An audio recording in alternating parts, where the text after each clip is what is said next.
27 வயசு ஆகுது டாக்டர். 16 வயசுல ஆரம்பிச்ச பரு இன்னும் ஃபேஸ் ஃபுல்லா வந்துட்டே இருக்கு. ஜோசியர்கிட்ட கூட போயிட்டோம். டாக்டர், ஜாதகத்துல செவ்வாய் 6ஆம் இடத்துல இருக்கான். அப்படி இருந்தா இப்படித்தான் வருமா டாக்டர்?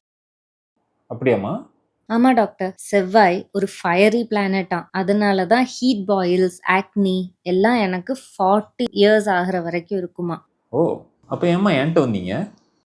எங்க அம்மா போன்னு சொன்னாங்க. அதனால சும்மா உங்ககிட்ட ஒரு ஒப்பீனியன் வாங்கிட்டு போலான்னு வந்தேன். Oh, just to confirm what your ஜோசியர் செட். நைஸ். ஜாதகத்தில் உங்களுக்கு பிரச்சனை இருக்கிறதால ஹெரிடிட்ரி ஆக்னி வருமா அப்படின்னு கேட்டிங்கன்னா அதெல்லாம் எனக்கு சொல்ல தெரியாது. அதை பற்றி எனக்கு நாலேஜ் கிடையாது. ஆனால் உங்கள் அப்பா அம்மாவுக்கு சிவியராக ஆக்னி இருக்குது, அதனால எனக்கு ஹெரிடிட்ரி ஆக்னி இருக்குது, அதனால எனக்கு கண்ட்ரோல் பண்ண முடியாது அதை அப்படின்னு சொல்கிறதுல உண்மை கிடையாது.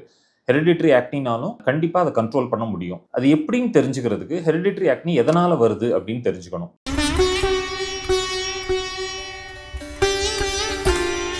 உங்கள் ஃபேஸில் ஒவ்வொரு ஸ்கொயர் சென்டிமீட்டர்லையுமே ஒரு 50லேருந்து 100 ஆயில் கிளான்ஸ் இருக்குது. ஆயில் கிளான்ஸ் அல்லது செபேஷியஸ் கிளான்ஸ்னு சொல்லுவோம். இது வந்து உங்கள் ஃபேஸில் இருக்கிற குரு பகவான் மாதிரி. ஏன் இதை குரு பகவான்னு சொல்கிறேன்னா, இதிலிருந்து வரக்கூடிய ஆயிலானது உங்கள் ஹேருக்கு எப்படி ஒரு மாய்ஸ்சரைசர் போட்டால் ஹேர் நல்லா சாஃப்டாக இருக்க உதவுமோ, அதே மாதிரி இந்த ஆயில் உங்கள் ஸ்கின்ல இருக்கிற ஈரப்பதத்தை வெளியே போக விடாமல் தடுக்குது, ஒரு சின்ன லேயர் ஃபார்ம் பண்ணி.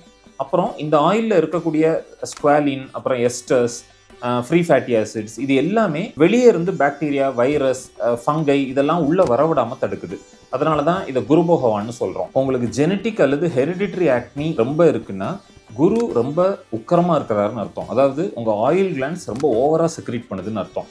அது மட்டும் இல்லாமல் 3 இடத்துல சனி இருந்து குருவை வக்கர பார்வை பார்க்கலாம். அதாவது முதல் இடம் உங்கள் ஃபாலிகுலர் கிளான்ஸோட, உங்கள் ஆயில் கிளான்ஸோட ஓப்பனிங். இந்த இடத்துல இருக்கிற செல்ஸ் வந்து ஓவராக டிவைட் ஆகி ஏற்கனவே நிறைய செக்ரேட் ஆகிட்டு இருக்கிற ஆயில் கிளான்ஸில் இருக்கிற ஆயிலை வெளியே போக விடாமல் தடுக்கும். அதாவது உங்கள் வீட்டிலேருந்து வெளியே போகிற ட்ரைனேஜை பக்கத்து வீட்டுக்காரன் வந்து நிறைய குப்பை இதெல்லாம் போட்டு மூடுற மாதிரி. ரெண்டாவது எங்கே சனி இருக்கலாம் அப்படின்னா உங்கள் ஆயில் கிளான்ஸோட சர்ஃபேஸ்லேயே இருக்கலாம். சர்ஃபேஸில் இருந்துன்னா என்ன ஆகும்னா, யூஸ்வலாக உங்கள் டெஸ்டோஸ்டிரான் வந்து உங்கள் ஆயில் செக்ரேஷனை கூட்டும். இப்போ உங்களுக்கு ஹெரிடிட்ரி ஆக்னி வருதுன்னா உங்கள் ஆயில் கிளான்ஸ் உங்கள் டெஸ்டோஸ்டிரானுக்கு ரொம்ப ஓவர் சென்சிட்டிவாக இருக்கும். அதாவது ஒரு லாக்குக்கு உள்ள நீங்கள் கீயை விடாமல் லாக் மேலே அப்படி காமிச்சாலே திறந்துடுற கீ மாதிரி. மூணாவது எங்கே சனி பகவான் இருக்கலாம்னா உங்கள் ஒயிட் பிளட் செல்ஸில், அதாவது உங்களோட இம்யூன் செல்ஸில். ஸோ நார்மலாக வர்றவங்கள விட உங்களுக்கு வந்து உங்கள் ஒயிட் பிளட் செல்ஸ் வந்து இங்கே ஆக்னிக்கு ரொம்ப இன்ஃப்ளமேட்டரியாக மாற்றிடும் ஈஸியாக. ஒரு சின்னதாக ஒரு பேப்யூலாக வரக்கூடிய ஆக்னி உங்களுக்கு மரபணுக்குள்ள ஹெரிடிட்ரி ஆக்னி வரக்கூடிய தன்மை இருக்குன்னா ரொம்ப சிவியர் பேப்யூலர் பஸ்டுலர் அல்லது ரொம்ப நாடுலர் ஆக்னியாக வரும். இது போக அடுத்த இடத்துல சனி வந்து குரு மடியிலே வந்து உட்காரலாம். அதாவது நிறைய குரு ஆல்ரெடி ஆயில் கிளான்ஸ் ரொம்ப செக்ரேட் ஆகுதுன்னு சொல்கிறேன். அந்த இடத்துல உங்கள் ஆக்னி காஸ் பண்ணுற கியூட்டி பாக்டீரியம் அது நிறைய வளரலாம். இது 4 இடத்துல சனி குரு வக்கரமாக இருக்கிறாரு. இது எல்லாம் சேர்ந்து தான் உங்களுக்கு ஹெரிடிட்ரி ஆக்னி வருது. இந்த ஹெரிடிட்ரி ஆக்னி உங்களுக்கு இருக்குன்னா இந்த ட்ரீட்மெண்ட்ல தெரிஞ்சுக்க வேண்டிய 3 விஷயங்கள் இருக்கு. நம்பர் 1, இது வந்து ஒரு மல்டி மோடலாக நீங்கள் அப்ரோச் பண்ணணும். வெறுமனா ஒரு மெக்கானிசம் ஆஃப் ஆக்ஷனை மட்டும் அட்ரஸ் பண்ணால் பத்தாது. உங்கள் டெர்மட்டாலஜிஸ்ட்டை டிஸ்கஸ் பண்ணி அந்த ஆக்னி பாக்டீரியா ரொம்ப வளருது, இன்னொரு சைடு உங்கள் செல்ஸோட அந்த அந்த ஆக்னி ஆயில் கிளான்ஸோட ஓப்பனிங் வந்து கிளாக் ஆகுது, இங்கே ஓவராக சென்சிட்டிவாக இருக்குது. ஸோ இது எல்லா மெக்கானிசமுமே நீங்கள் அட்ரஸ் பண்ணுற மாதிரி நீங்கள் ட்ரக்ஸ் எடுக்கிறீங்கன்னா நல்ல கண்ட்ரோல் கொண்டு வர முடியும்.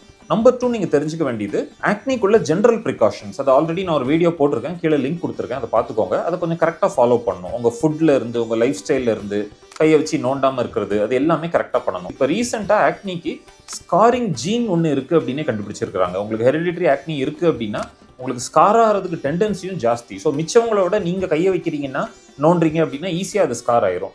நம்பர் 3, கம்ப்ளீட் க்யூர் அப்படின்னு நினைக்காம குட் கண்ட்ரோல் அப்படின்னு நீங்கள் நினச்சிக்கணும்.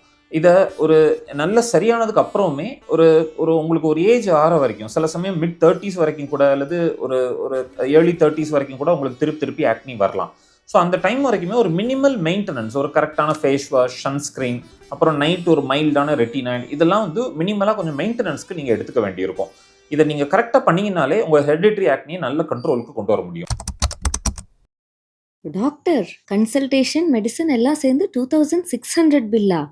அதாவது ஹெரிடிட்ரி ஆக்னினா ஒரு ஃபேஸ் வாஷ், சன்ஸ்க்ரீன், அப்புறம் ஒரு ரெட்டினாய்டு எல்லாம் கொடுக்கும்போது அவ்வளோ வரதாமா செய்யும். காஸ்மெட்டிக் கிளினிக்கில் 20,000 ரூபா, ஜோசியர்கிட்ட 2,000 ரூபா, டாக்டர் ஃபீஸ்னா மட்டும் மெர்சல் ஆயிடுறாங்க. இவங்களுக்குலாம் இப்படி சொன்னால் புரியாது. அதாவது அதுக்கு ஒரு ரீசன் இருக்குமா. அதாவது 2,600 நீங்கள் 2யும் 6யும் கூட்டி பாருங்க, 8 வரும். சனி பகவானுக்கு ரொம்ப உகந்த நம்பர். இப்போ ரொம்ப நல்ல நேரமா, இப்போ கரெக்டாக கட்டிட்டு போங்க, ஈஸியாக கேட்டுரும் உங்களுக்கு.